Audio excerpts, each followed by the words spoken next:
Erectile dysfunction म्हणजे नपुंसकता तुम्हाला का बरं येते, याचं मुख्य कारण असतं की आपली जे सेक्च्युअल सायकल आहे ती आपल्या ब्रेनपासून तयार होते.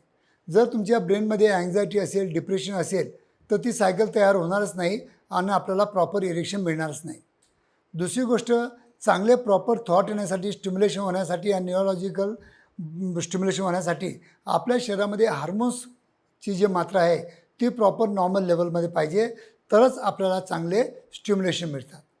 आणि जर स्टिम्युलेशन वीक असेल तर आपला हार्ट पण काम करणार नाही आणि त्यामुळं आपल्या इंद्रियाकडचा रक्तपुरवठा कमी येतो. त्याच्यानंतर आपल्या हार्टचं पंपिंग कॅपॅसिटी कशी आहे ते पण इथं बघणं गरजेचं असतं. जर हार्ट जर आपलं चांगलं असेल, सुदृढ असेल, तर हार्ट पंपिंग फास्ट करत असेल तर तितकं फास्ट रक्तपुरवठा आपल्या इंद्रियाकडे येतो.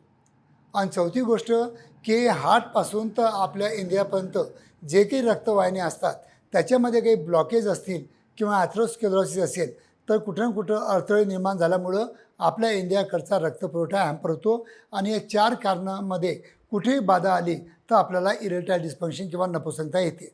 आणि या सर्व गोष्टींचा विचार करून जेव्हा तुम्ही आमच्या क्लिनिकला येता तेव्हा आम्ही प्रॉपर तुम्हाला ट्रीटमेंट द्यायचा आणि प्लॅन करतो आणि तुम्हाला प्रॉपर ट्रीटमेंट देऊन त्याच्यापासून मुक्तता देतो.